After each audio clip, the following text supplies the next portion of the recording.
Hello and welcome to Die KulturmittlerInnen Deep Dive, experts on international cultural relations. My name is Tobias Rohe and I'm very pleased that you are listening to this podcast. In this show, I regularly ask simple questions to understand complex international cultural politics.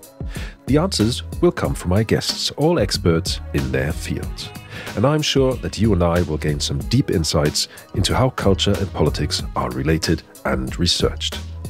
In this first episode, we will be talking about the relations of international sports events and politics, and more precisely, the FIFA World Cup in Qatar.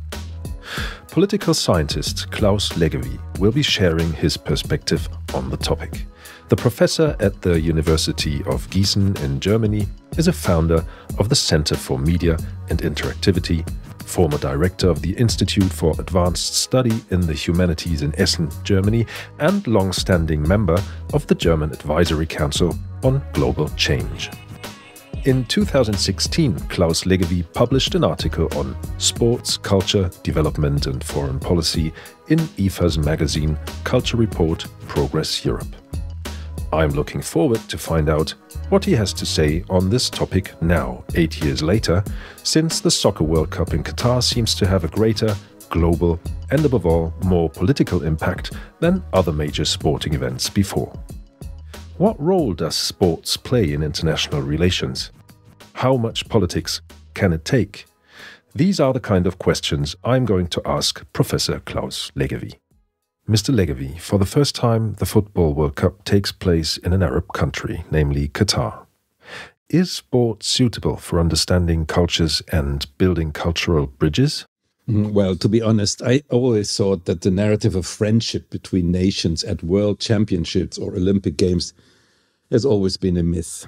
And that becomes a lifeline now at the World Cup, which is so hostile to spectators as this one in Qatar. You know, sport is a fight, and it should be, and it's not so much about cultural tolerance as about individual respect for the opponent and fairness. That should play the main role. And political and ideological differences should be completely irrelevant here, unless a competitor himself makes, let's say, discriminatory comments. For example, soccer becomes really politically explosive when there are political and ethnic animosities, as recently between the ethnic Kosovars and the Swiss team against the Serbian nationalists. But in general, you know, this friendship myth, we should leave it aside. In 2016, you published an article in the magazine Culture Report by the Institut für Auslandsbeziehungen. The publication provides an overview of the various fields of European cultural cooperation, identifies deficits as well as good practices, and provides political recommendations for action. In this article, you speak of sports as an amplifier for globalisation and that the spectators of major sporting events form a volatile transnational community. How strongly is this sense of togetherness actually represented in this World Cup? I think there was no transnational community in Qatar, and there was no virtual community all around the world because, in Qatar, the fans were living far from each other and didn't have these usual encounters where they could be friends and have drinks together, etc. And we were missing all kinds of public viewings in the months of November or December. So this was not a transnational community at all. And the atmosphere in Qatar, I haven't been there, of course, but what is reported is that the atmosphere was very cold, very mistrustful, and it was all about controlling the masses and making money. The World Cup in Qatar is turning into an arena for political statements and at the same time into a demonstration of FIFA's power. How much responsibility can or should sports be given to carry out political and social discourses? Well, objectively, in the middle of a bloody war that we have in the Ukraine or brutal repression in Iran, and in the middle of an openly and aggressively anti-gay country, sports cannot be apolitical at all. It must be political. Whether these political statements were helpful, I don't know. And, you know, there is no opposition of the FIFA as a representative of sports and, you know, the governments or other viewers, spectators as the political sphere, because FIFA in itself is an autocratic and a corrupt organization, and it has become a collaborator of an authoritarian regime openly in Qatar. And it's not representing the sport. It is itself a non-state power apparatus. And FIFA has more resources than the poorest countries in the world combined. So there are no longer two subsystems. Here, the supposedly powerless sport, and there's politics, powerful, that confront each other. But two power apparatuses have abused the reputation of the jogo bonito, as the Brazilians say, the nice play. And the tipping point was reached long before this current World Cup. Awarding it to Qatar was misguided from the start. And for ethical, for political, and for sports reasons. Everyone knew about the corruption, about the human rights abuse, about the lousy conditions of the guest workers. So that was the Ur-defect, like 10 years ago, so to speak. And by the way, the FIFA has already been totally compromised since the Blatter era. How much politics can sports take? It's involved, and it should demonstrate its independence from political apparatuses. But I wonder if it can. Qatar is said to have spent $250 billion since the tournament was awarded. And there is no compensation fund for migrant workers that was promised to us, who lost, some of them lost their lives. And that is all about sports washing. And this cannot be repaired as long as European soccer clubs profit from the involvement of Qatar and the Gulf states. You know about Manchester City. This is the dominant club in England, thanks to the generosity of its owner, the Sheikh of the United Arab Emirates. And Newcastle United was bought last year by Saudi Arabia's public investment fund. So you see, this is about politics. It's not about sport. And the Qataris, who have one of the world's largest natural gas reserves, as we found out now, have also been involved on this front since long. They own Paris Saint-Germain, this galactic team, and they buy goals. And we should also mention Bayern Munich, sponsored by Qatar, I think about 17 million euros a year. So all this serves political purposes from the beginning.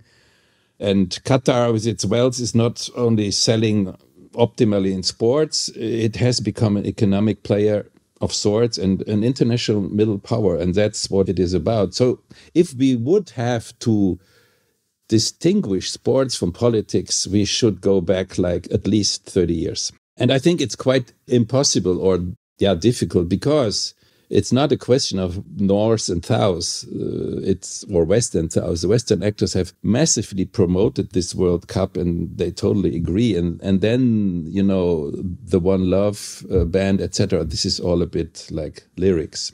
I think the One Love band is not very courageous, having this prehistory of the World Cup. I mean, as I said, this starts like 10 years ago. Awarding the World Cup to Qatar is the original sin. It's the ur-defect of all this. A politician like our Minister of Economy and Climate, who goes to Qatar and buys natural gas resources, of course he will try to make sure that the workers' conditions are better, that human rights violations stop, that the rights of women are respected. Well, we made them strong, and now they can simply say, okay, it's fine, let's do this lyrics, or even that was rejected and they made fun of us. When is the point reached where sports must be political? Yeah, it is. As I said, it is per se, and it should be aware of it, and it should not, play this song, we are apolitical, we are a kind of transnational community, it's so wonderful, and people meet here, and the sports people are so happy. And as it is a political thing, then we also should sometimes refrain from participating in Olympic Games, where, for example, Russian sports people are supposed to take place in 2 years. I think we should say from the beginning, as long as this war goes on, and as long, for example, as in the Gulf states, human rights are violated every day, we should simply not participate there. And this is a priori condition. going after, after all these awarding procedures and then kind of raise the symbolic flag in a stadium in Qatar, that's not serious. Where do you draw the line between sports and political responsibility? Yeah, as I was trying to explain, I could draw a line, but it doesn't matter because the line is already, there are not two subsystems independent from each other, like economy and politics. There is also no line to be drawn. It is a mixture of political and sports ambitions. And by the way, this has to do with the character of sports and politics and business, by the way, because they all are geared toward competition, staging, performance, profitability. That's why they fit together. Nobody would watch or would make such a fuss of a, let's say, badminton world championship. No, maybe in Indonesia. I will not discriminate anybody, but nevertheless, at the world event, at the global transnational event, it's just soccer because there are two teams fighting against each other. And the politics and the business system kind of profits from this, let's say, similarities between the three systems. It's about competition, etc. And that's why the line can be drawn theoretically, but in practice, there is no longer any distinction between it, and it's too much involved. A state hosting a major sporting event presents itself as a brand and thus has a reputation to lose. The country makes a compromise between nation-states forms of organization and the transnational sports society. How has Qatar approached this challenge, and how successfully does it sell the brand Qatar? Yeah, very intelligently. They have had a very good performance. I mean, nobody is really criticizing Qatar any longer. We will hear in late December, that was a wonderful World Championship, as Infantino, the leader of the pack, promised us. This is, as you say, it's a branding. It's the Emirates, and it's an airline, and it's a soccer team, and it's natural gas.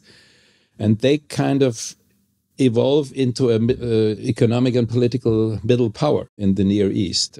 That's what they wanted to become, and that's how they performed. That was political scientist Claus Leggewie on the FIFA World Cup in Qatar and the topic of what the relations are between international sports events and politics. I hope you enjoyed this first episode of Die KulturmittlerInnen Deep Dive. I certainly did, and I would be delighted if you tuned in next time for more insights in cultural policy and international relations. If you liked this episode, don't hesitate to share it with your friends. To make sure that you don't miss out on future episodes, subscribe to Die KulturmittlerInnen right away. You can do that wherever you listen to the shows of your choice, whether it's on Apple Podcasts, Spotify, Google Podcasts, Deezer, or Amazon Music.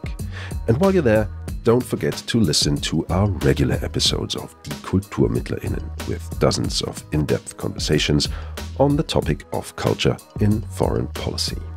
If you're interested in more research on topics of international cultural relations supported by IFA, check the show notes. You will find useful links there. For all other information on the Forum of International Cultural Relations, visit our website at culturalrelations.ifa.de. That's all from my side. I say thank you for listening. My name is Tobias Rohe. See you next time.